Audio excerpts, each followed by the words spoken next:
Весь интернет гудит. Юрий Антонов не сдержал эмоций и жестко высказался в адрес Ларисы Долиной, которая, по мнению многих, позволила себе недопустимое поведение. Общество тут же разделилось. Одни посчитали, что Антонов перегнул палку, другие, что он сказал все по делу. Сейчас во всем разберемся. По сообщениям СМИ, заслуженная артистка России Лариса Долина выступила с резким и уничижительным высказыванием в адрес соотечественников, чем вызвала бурю негодования. Некоторые считают, что таким образом она словно подхватила эстафету от Аллы Пугачевой, которая ранее уехала из страны и также позволяла себе неоднозначные заявления в сторону российской публики. Стоит напомнить, что в последнее время Лариса Долина оказалась в центре внимания не с самой лучшей стороны. После скандальной истории с продажей квартиры, пренебрежительного отношения к молодым артистам и неоднозначных нарядов, певица все чаще сталкивается с волной критики в интернете. Пользователи социальных сетей не стесняются в выражениях, и резкий хейт в ее адрес уже никого не удивляет. Однако сама Лариса Александровна, также известная как Долина Кудельман, такую реакцию общественности, похоже, переносит тяжело.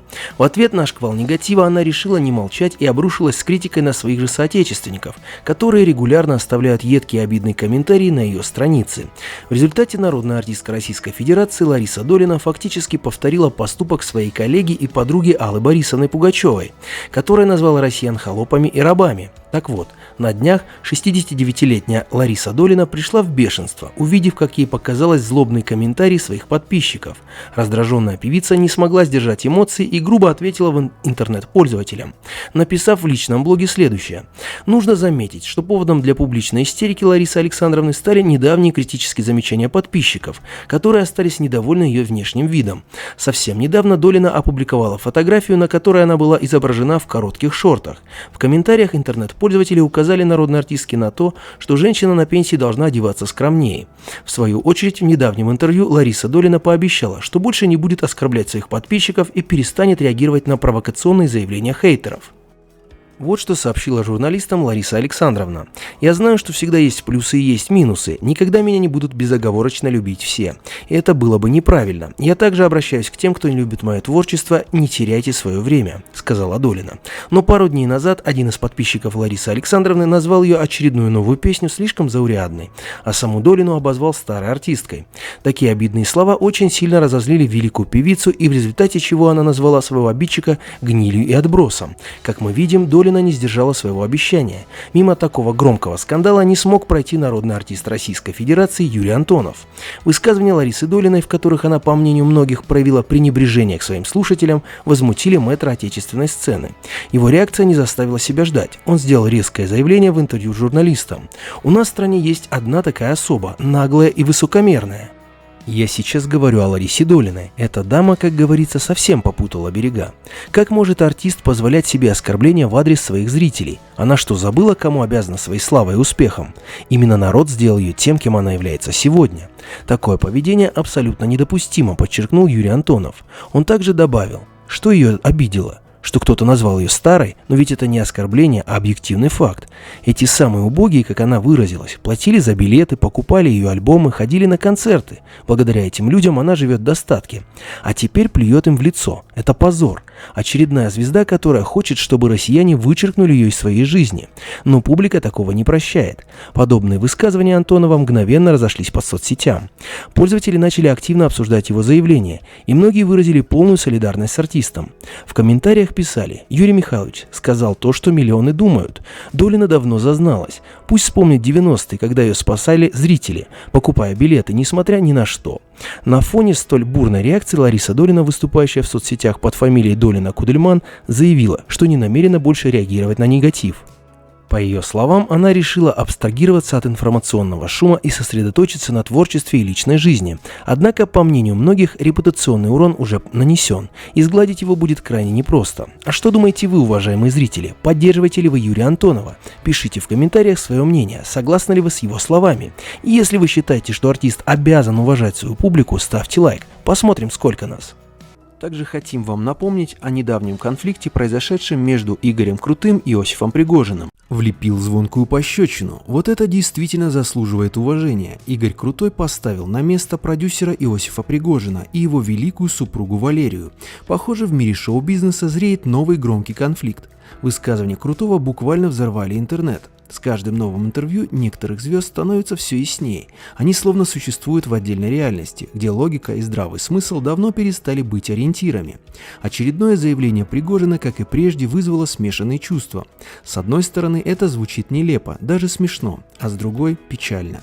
Ведь в его словах чувствуется искренность, а значит, проблема глубже, чем просто неудачная риторика. Мы уже не впервые наблюдаем, как представители артистической элиты, демонстрируя явное пренебрежение к людям, за счет которых, по сути, и построена их карьера. Недавно Пригожин снова оказался в центре обсуждения, дав повод общественности и посмеяться, и задуматься. На него и Валерию обрушилась волна критики. Причин сразу несколько. Во-первых, за роскошное празднование дня рождения Валерии в условиях, когда страна переживает далеко не самые простые времена. Черная икра, рябчики, люксовый банкет в дорогущем столичном ресторане. Во-вторых, за клип, где Валерия поет на фоне разрушенных зданий, причем без тени иронии или осмысления происходящего. А в-третьих, за вечные жалобы на бедность. Да, и это не шутка. После того, как общественность возмутилась непомерным гонораром артистов на 9 мая, Пригожин поспешил оправдаться. Мол, и поют они бесплатно, и вообще в долгах и в кредитах. А затем в следующем же интервью проводят экскурсию по дому стоимостью под миллиард. И все это с серьезным лицом, без малейшего смущения. Создается ощущение, что они не то чтобы лукавят, они действительно не видят разницу между своей жизнью и реальностью большинства людей. А что? Он же не так давно сравнивал на полном серьезе труд артиста и шахтера. И, кстати, не в пользу второго. Шахтер, по словам Пригожина, смену отработал и отдыхает. А артист не отдыхает никогда. Разъезды, гастроли, жизнь в поездах и самолетах и короткий сон. Вот что именно он сказал. Если вы считаете, что артисты просто надевают красивый сценический костюм и чем-то отличаются от шахтеров и строителей, то вы глубоко заблуждаетесь. Профессия артиста требует колоссальной самоотдачи, бессонные ночи, постоянные гастроли, переезды из одного часового пояса в другой. Сравните. Шахтер уходит утром на смену, а вечером возвращается домой. А артисту такой режим, как правило, недоступен. Его график непредсказуем. Выходные часто отсутствуют вовсе, и это постоянное напряжение, редкие часы отдыха и высокий уровень стресса. Поэтому гонорары в этой сфере – это не легкие деньги, как принято считать, а результат тяжелого труда и постоянной самоотдачи, сказал Пригожин. А еще недавно муж Валерии признался, сколько он тратит денег в месяц. В шоу «Сплетни Шейкер» продюсер рассказал, что только на любимую жену он тратит 10 миллионов рублей в месяц. Вдумайтесь в эту цифру. Тут возникает закономерный вопрос. Есть ли время на отдых или нет? Если артист вечно в пути и на работе, то зачем тогда вся эта роскошь, гигантский дом с миллионами удобств? Ведь жить-то в нем, судя по словам самого хозяина, попросту некогда. Но давайте все же вернемся к главному заявлению Иосифа Пригожина, тому самому, которое стало кульминацией всей этой бурной истории. В ответ на шквал критики, который обрушился в последние недели на его благоверную, он сказал так: «Моей женой нужно восхищаться, а не критиковать. Она вне конкуренции, не просто красивая женщина, а личность исключительного масштаба. Почему-то это упускается из внимания. Посмотрите, как выглядит Валерия в 57 лет. Таких женщин, певиц, актрис, личностей такого уровня вы просто не найдете. Их нет», — сказал Пригожин. Смешно, но может быть, если бы не было так грустно, потому что он в это верит. Он действительно считает, что они люди особого сорта, и что критиковать их ни в коем случае нельзя. Зато вы обязаны восхищаться ими. Главное, не спрашивайте, где, в чем и в каких именно песнях. Понимаете, все это уже давно не про смешную самоуверенность, это про замкнутую систему, где все друг друга только хвалят. Даже если артист явно промахнулся с вокалом или на съемочной площадке продемонстрировал полное отсутствие профессионализма, ему все равно вслед скажут: «Ты был великолепен, ты чудо». А стоит кому-то выразить иную точку зрения, его сразу записывают завистники, непрофессионалы или вообще враги искусства. В этой среде любое несогласие воспринимается как атака, а конструктивная критика как враждебность. Вот почему такие, как Пригожин, искренне не понимают, почему народ не радуется за них, почему людям не жаль их, когда они жалуются на бедность, сидя в интерьере стоимостью как стадион. Да слава богу, в российском шоу-бизнесе нашлись те, кто угомонил продюсера Пригожина и его великую певицу Валерию.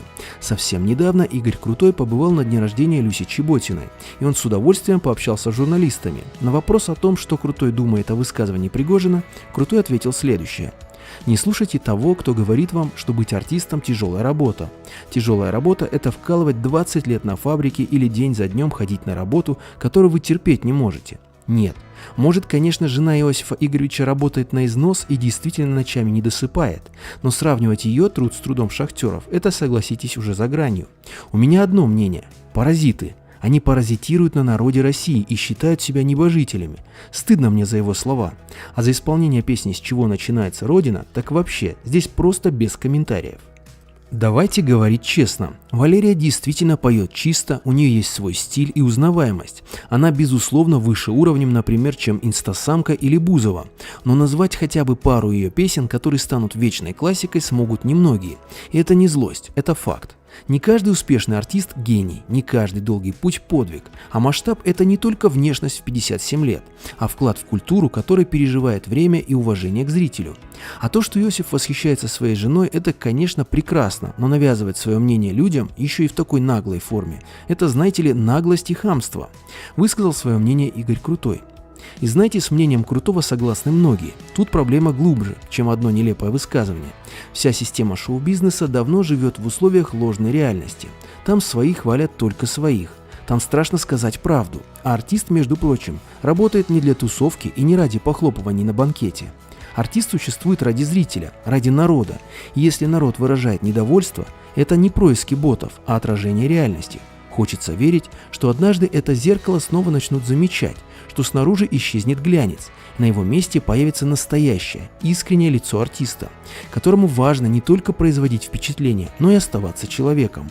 Пока же мы наблюдаем за коллективным Пригожиным, уверенным в том, что публика обязана восхищаться, а если этого не происходит, значит публика не доросла или боты виноваты. Вот как это видится простым пользователям сети. Посмотрим их комментарии. Мы с Валерией люди из разных вселенных. Она не спускается в метро, я не слушаю ее музыку. Честно говоря, я не могу вспомнить ни одной ее песни и откровенно не ощущаю, что что-то при этом упустил. Шоу-бизнес со всеми своими медийными персонами, талантливыми и не очень, давно превратился в инструмент влияния на общественное сознание. Именно они транслируют в общество определенные ценности через песни, поведение на сцене и в жизни, громкие скандалы и бесконечные интервью. Все это оказывает мощное воздействие на аудиторию. Пользователи сети отмечают также, лучше, что сегодня может сделать каждый, это отказаться от просмотра телевидения, подходить к выбору интернет-контента с максимальной осознанностью и критичностью, а также не поддерживать концерты тех, кто давно утратил связь с реальностью и народом. Дорогие зрители, а что об этом думаете вы? Обязательно пишите свое мнение в комментариях, а также не забывайте поставить лайк этому видео и подписаться на наш канал.